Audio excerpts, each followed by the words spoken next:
Olá, boa tarde. Direito à herança. A morte da ex-jogadora de vôlei, Valeuska Oliveira, trouxe à tona a discussão em torno do tema. A atleta que morreu em setembro não deixou testamento e agora os pais de Valeuska lutam para que o ex-marido dela não tenha direito aos bens e ao seguro de vida. Eu sou Rafaela Vivas e nesta edição do Jornal da Justiça vamos falar sobre direito sucessório. Mas você vai ver também. Dia Internacional de Combate à Corrupção. Em evento, o presidente do TSE, ministro Alexandre de Moraes, ressalta a importância de ações e medidas para investigar e combater esse tipo de crime. Terceira turma do Superior Tribunal de Justiça decide que impenhorabilidade de depósitos bancários não se aplica a empresas. E ainda, Tribunal de Justiça de Minas Gerais realiza seminários sobre justiça restaurativa.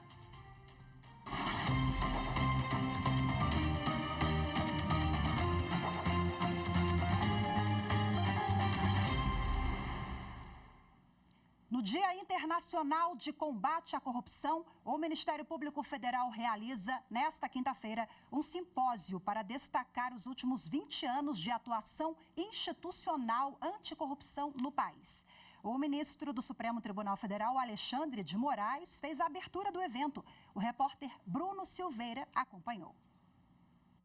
Na aula magna de abertura do primeiro painel que abordava a Constituição como fonte e limite da política estatal anticorrupção, o ministro Alexandre de Moraes relembrou os casos de corrupção dentro do Poder Executivo nos últimos anos e ressaltou a importância de ações e medidas para investigar e combater esse crime institucional e estatal. A nossa legislação foi sendo aprimorada.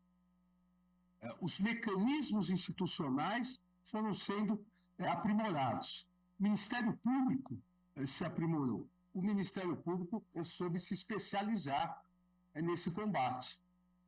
Esse é um outro ponto que eu também me bato muito em relação ao Poder Judiciário, a necessidade do Poder Judiciário se especializar mais nesse combate à corrupção. O ministro Moraes destacou ainda que dentro da Constituição estão as diretrizes que norteiam as ações do poder público para combater a corrupção.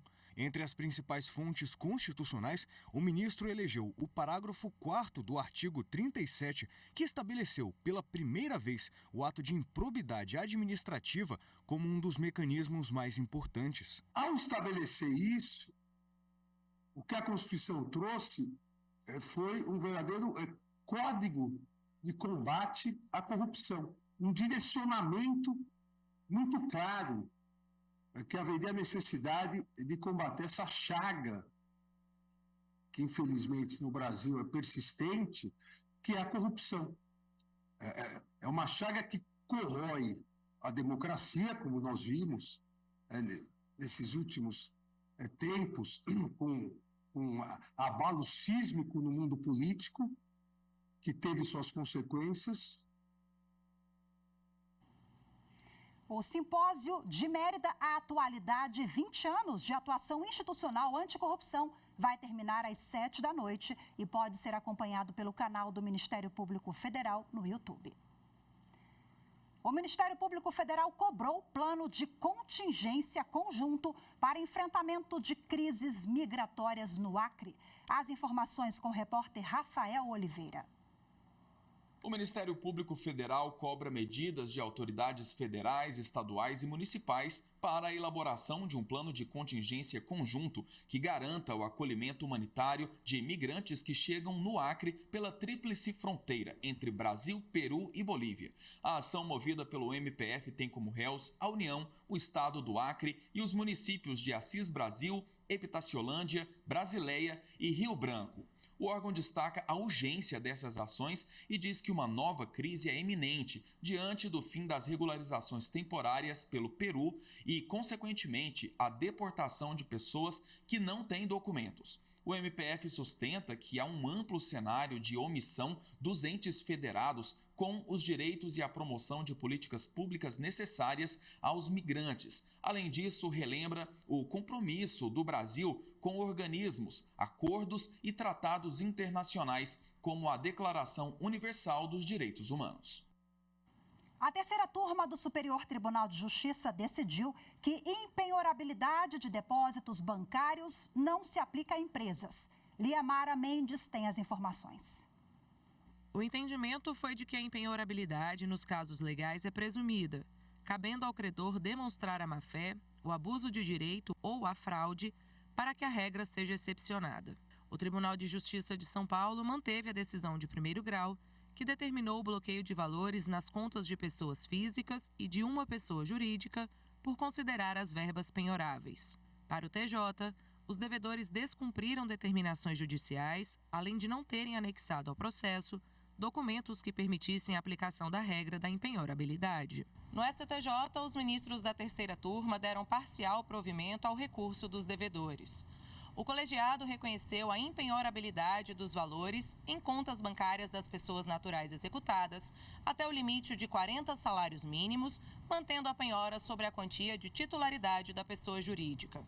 Também foi considerado que não há dupla punição pelo mesmo fato na incidência de multa e honorários sobre o valor relativo à multa cominatória por descumprimento de decisão judicial. O relator, ministro Marco Aurélio Belize, explicou que a multa cominatória tem natureza mista, com o objetivo de forçar o devedor a não atrasar o cumprimento da obrigação. Quanto à impenhorabilidade, o ministro lembrou que a jurisprudência considera que a proteção abrange não somente a poupança, mas os depósitos em conta corrente e as aplicações financeiras em geral. Com isso, cabe ao credor demonstrar a ocorrência de má-fé, abuso de direito ou fraude para afastar essa proteção. Por fim, o relator considerou que, em relação à pessoa jurídica, não incide a regra da impenhorabilidade, tendo em vista a finalidade empresarial. A seguir, direito à herança. Vamos falar sobre as situações em que herdeiros podem ser considerados indignos e excluídos da sucessão. Os detalhes em instantes, voltamos já.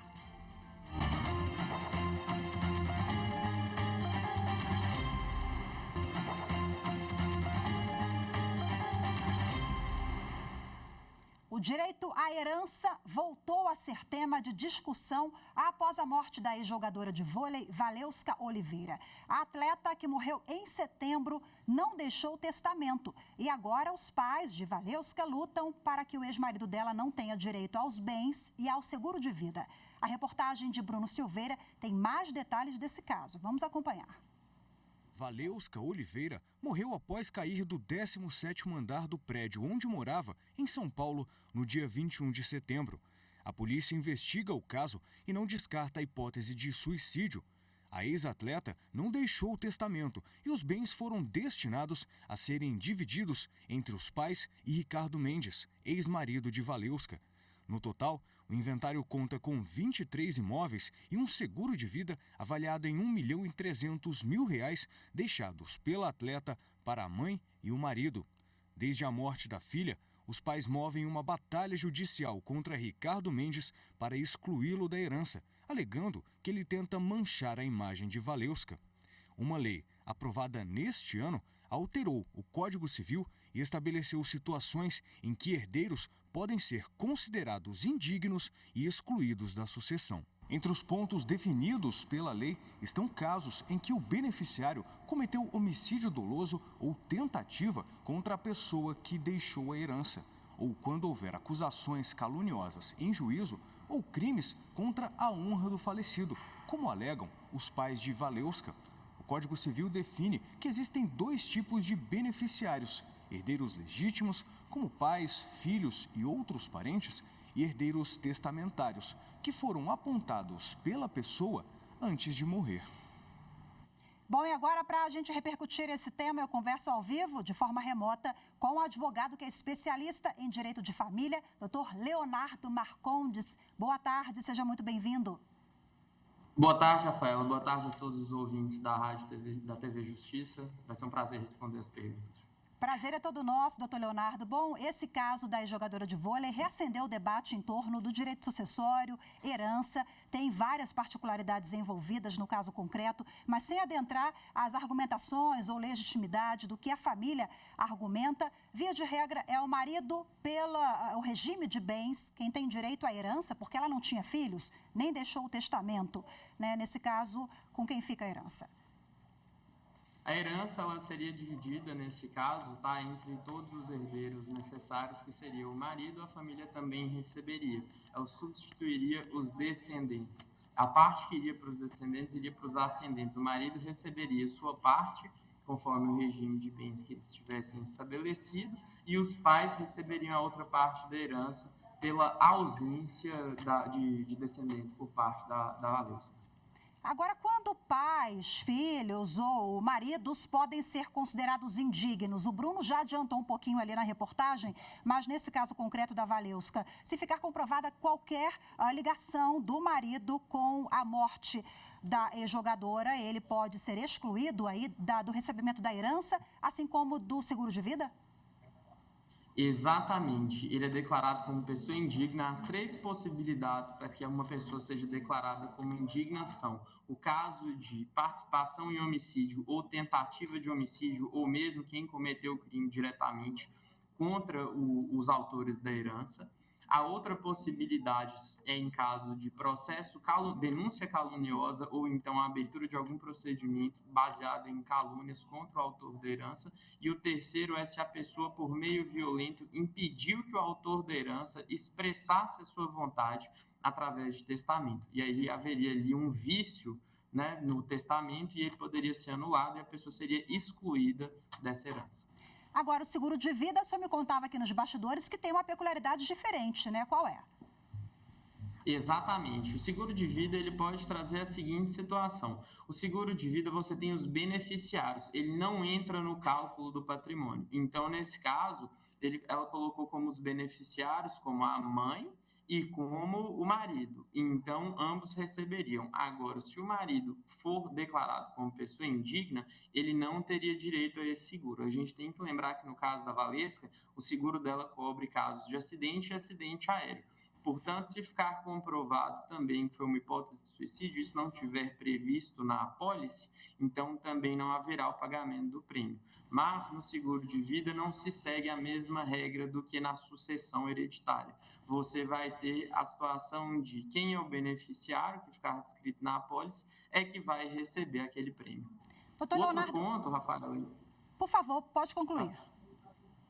Outro ponto interessante, tá, que talvez a audiência esteja com dúvida, é em relação à possibilidade também não só da situação da pessoa ser declarada como indigna, mas também dela ser excluída da herança pela possibilidade de deserdação.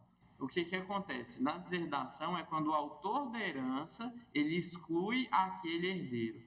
Como que ele pode fazer isso? Ele pode fazer isso em 4 situações. Uma dessas situações é quando houve algum tipo de ofensa física contra o autor da herança. Então, o filho tentou bater no pai, uma tentativa de homicídio, uma tentativa de uma lesão corporal, o pai pode excluir ele, mas isso tem que ser feito por manifestação expressa em testamento. E claro que aquela situação deve ser comprovada na justiça, caso o filho venha contestar.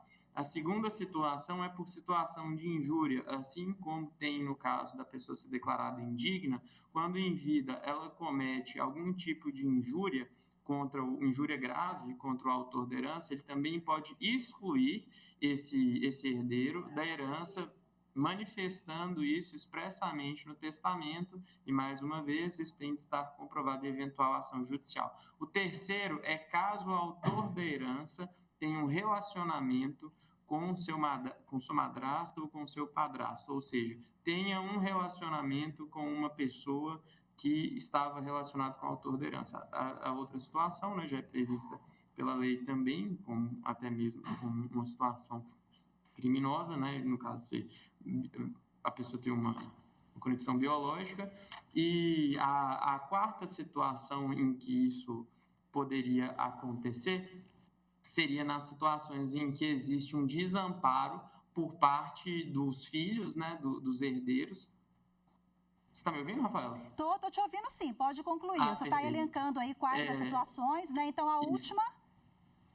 A última seria quando existe um desamparo por parte dos herdeiros, quando o autor da herança adoece, ou então quando eles tentam alienar o autor da herança a tomar determinadas decisões viciadas, alienar mentalmente. Ou seja, coagir aquela pessoa, induzir aquela pessoa a tomar uma decisão viciada. E aí ela pode manifestar no seu testamento a exclusão desses herdeiros da possibilidade de herança, de herdarem os bens. Maravilha, mas como o senhor explicou, tudo isso tem que ser feito em vida e colocar lá no testamento. Esse caso é muito complexo porque ela não deixou o testamento, né? Muito obrigada pela participação do senhor, por todas as orientações e esclarecimentos acerca do tema. Viu, doutor Leonardo? Boa tarde e até a próxima.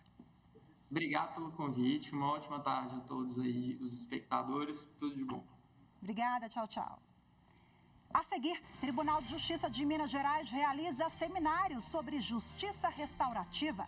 As informações em instantes, voltamos já.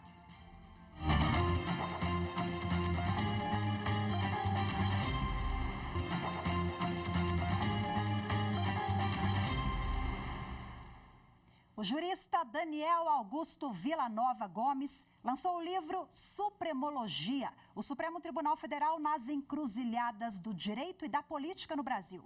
Os detalhes com o repórter Renato Rosa. O livro mostra como o interesse acadêmico pelo Supremo Tribunal Federal cresceu em 2 décadas. O jurista Daniel Augusto Villanova Gomes analisou artigos científicos sobre a Corte. As pesquisas examinadas saem do direito para tratar do tribunal à luz da ciência política, sociologia e de outras áreas. De 2004 a 2008, o jurista encontrou apenas 6 textos numa plataforma que reúne as principais publicações científicas do Brasil. Entre 2019 e 2022, foram 128 artigos, 21 vezes mais. Daniel já foi servidor do STF, assessor de ministros, e viu de perto esse interesse cada vez maior pela Corte. Quando eu cheguei aqui ao tribunal, a TV Justiça ainda não tinha sido criada por lei, por ato do então ministro-presidente Marco Aurélio. Então é um outro órgão, a visibilidade do tribunal se tornou outra. As pessoas hoje têm mais afinidade com os nomes dos ministros e das ministras do Supremo do que até os jogadores da seleção brasileira. E isso traz uma grande responsabilidade, que é de como nós produzimos conhecimento, porque o tribunal é um espaço de conhecimento e de poder que merece a nossa atenção e nossos estudos. Supremologia, o Supremo Tribunal Federal nas encruzilhadas do direito e da política no Brasil, conta com o prefácio do ministro do STF, Gilmar Mendes. A obra é resultado da pesquisa de doutorado de Daniel Villanova no Departamento de Ciência Política da Universidade Federal Fluminense. O que mais chama a nossa atenção, para além das áreas, é que há um déficit na maneira como o Supremo é retratado pela academia. Normalmente o Supremo é retratado como um órgão híbrido, mas que sempre que caminha no espaço da política é como se fosse uma anomalia.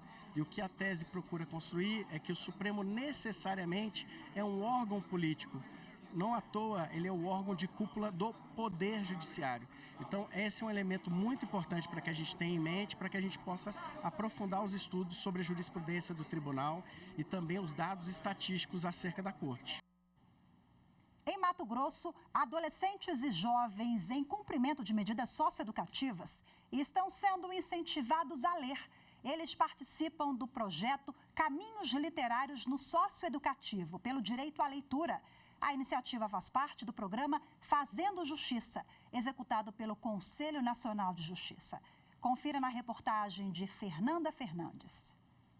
Adolescentes de 3 unidades socioeducativas de Mato Grosso estão participando do 2º encontro Caminhos Literários no Socioeducativo pelo direito à leitura, que tem como objetivo incentivar esse hábito entre jovens privados de liberdade em todo o país e também orientar magistrados que atuam nas varas especializadas. O lançamento da 2ª edição do projeto, que é coordenado pelo Conselho Nacional de Justiça, foi transmitido ao vivo pelo canal oficial do órgão na plataforma do YouTube. Esse evento ele é extremamente importante porque a partir dele nós estamos mapeando as práticas de leitura no socioeducativo e vai ser uma oportunidade dos próprios adolescentes trazerem essas práticas e também de terem voz, porque a partir dessa conferência vai ser possível pensar em políticas públicas no sistema socioeducativo vinculado ao Ministério da Cultura. Na oportunidade, também foi apresentado o relatório do Censo Nacional de Práticas de Leitura do Sistema Socioeducativo socioeducativo, mediado em Mato Grosso por uma das coordenadoras do Grupo de Monitoramento e Fiscalização do Sistema Carcerário e Socioeducativo, a juíza Leila Mar Rodrigues. O objetivo aqui vai ser apresentar os principais resultados encontrados no Censo Nacional de Práticas de Leitura do Socioeducativo, lançar o painel BI, no qual constará esses dados mais relevantes deste censo e que depois todos poderão ter acesso, e também apresentar algumas recomendações, próximos passos desse Plano Nacional de Fomento à Leitura no Sistema Socioeducativo.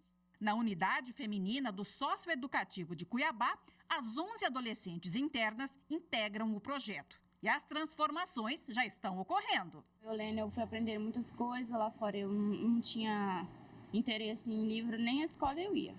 E aqui eu estou aprendendo muita coisa, escrevo poemas, tudo. E a literatura clássica também, eu gostei muito. A diretora da unidade reforça que a iniciativa viabiliza políticas públicas de fomento à leitura e contribui para o crescimento pessoal e profissional das meninas. Felizmente, a gente tem parcerias com o GMF e ele possibilitou, a gente aumentar o nosso acervo de livros com doações para a unidade, para a nossa biblioteca. Então, é um projeto muito bem-vindo que nós apoiamos e nós estamos fazendo o possível para construir e desenvolver com a adesão das nossas adolescentes. Termina hoje o seminário Justiça Restaurativa, uma alternativa ao sistema prisional, realizado pelo Tribunal de Justiça de Minas Gerais. Nessa quarta-feira, o ministro do Tribunal Superior do Trabalho, Luiz Felipe Vieira de Mello, que é coordenador do Comitê Gestor de Justiça Restaurativa do Conselho Nacional de Justiça, ele foi homenageado no evento. Acompanhe na reportagem de Cid Marcos.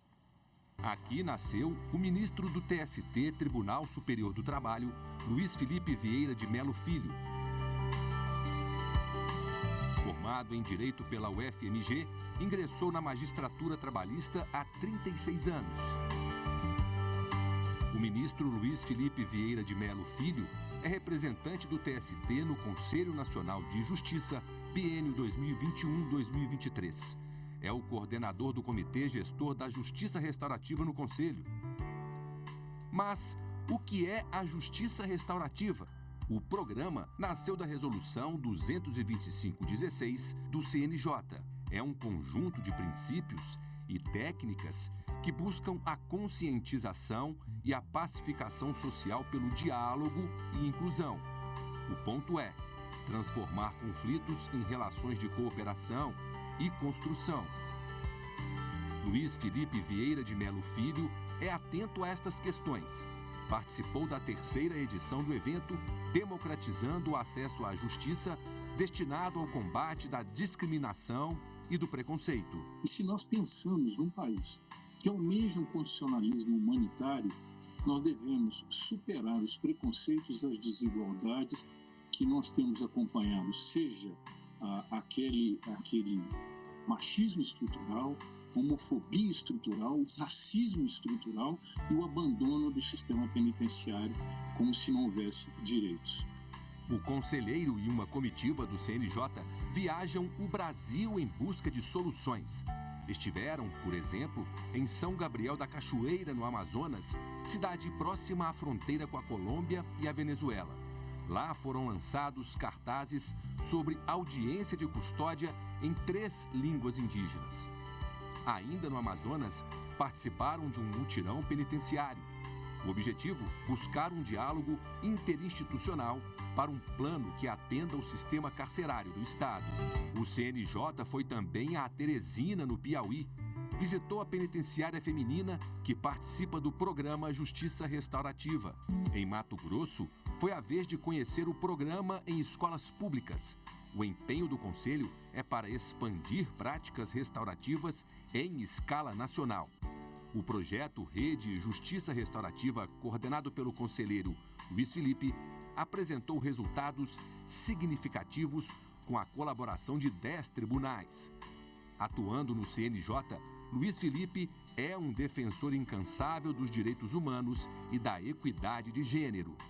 Eu encontrei aqui um ambiente muito mais desenvolvido, um compromisso do tribunal, um compromisso cultural com a justiça restaurativa, porque nós temos a nossa visão para o sistema criminal, para a socioeducativa e agora para a justiça justiça restaurativa na educação.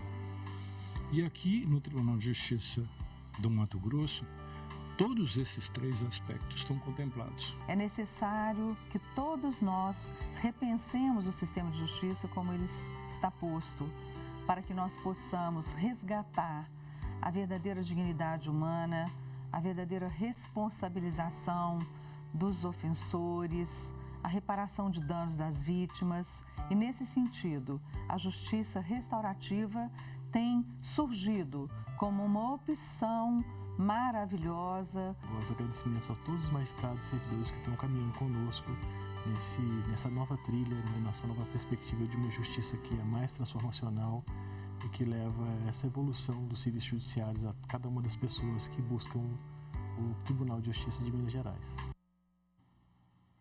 Hoje nós ficamos por aqui. Muito obrigada pela sua companhia. Boa tarde, até amanhã.